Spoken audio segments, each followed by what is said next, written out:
Magandang araw sa ating mga kabisayang dako. Ito nga pala ang aming owner type jeep na si Cardo. Ayan, kinondisyon na naman namin dahil meron na naman kaming naisipang gawin sa araw na ito na maligo kami. Kaya nag-usap-usap kami, pupunta kami ng Daang Kalikasan. Kaya ito, tara, let's go. Samahan nyo kami mga kabisayang dako.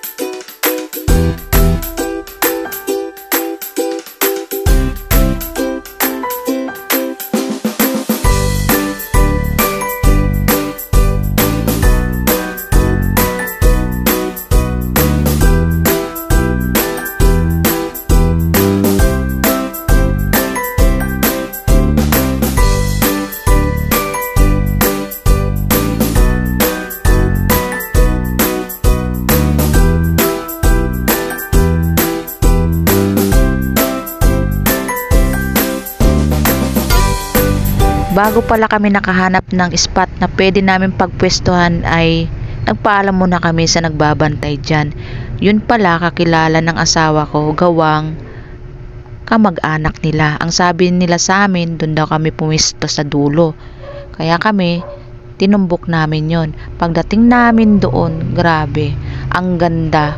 Talagang napakalinis ng tubig at saka yung lagaslas ng tubig, grabe, ang lakas. Talagang namangha kami dyan sa sobrang excited ko. Iniikot ko talaga yung camera ko dyan kasi wala naman kaming drone. Parang madali ang paghahanap lang to kasi wala sa plano, basta sabi namin maliligo kami. Kaya napunta kami dito sa Daang Kalikasan.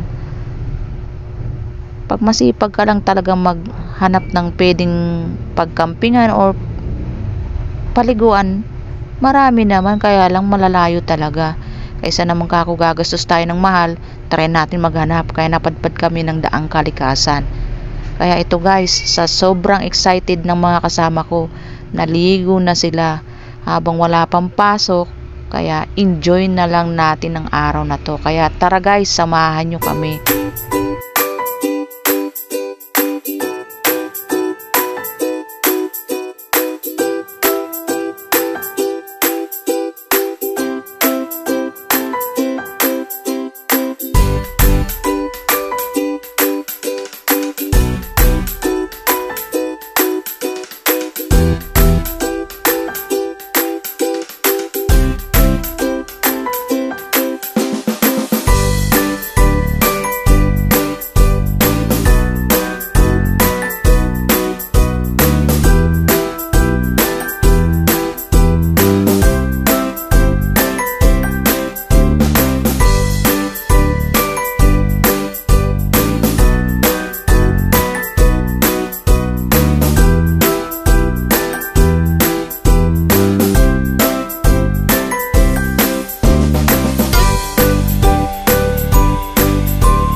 Ito na talaga yung part ng uwian. Sabi ko sa kanila, bitin.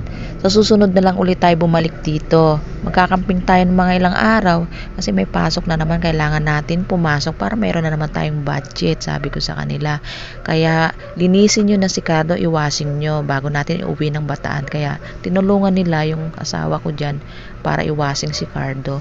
Kaya nagpapasalamat ako sa kanila at kahit papano nag-enjoy din sila kahit maiksi lang yung time ng pagsama-sama namin, na kahit papano nakapag-bonding din kami mag-anak. Kaya maraming salamat sa kanila. Tsaka paki-like and share nyo na rin yung video namin kung nagustuhan nyo. Sana hindi kayo manawa sa amin kahit hindi kami mga professional na nag-upload. Sinishare lang namin kumbaga yung experience namin, yung napapanood lang din namin sa mga idol naming vlogger, na isa na rin kaming nakakaranas, nakaka-experience ng ganito. Kaya nagpapasalamat kami sa Panginoon na kahit papano na hindi rin pala masama ang mangarap, basta maghintay lang yung ibibigay sa atin ng time na para sa atin din. Kaya maraming salamat. Kaya sana nag-enjoy kayo guys. God bless.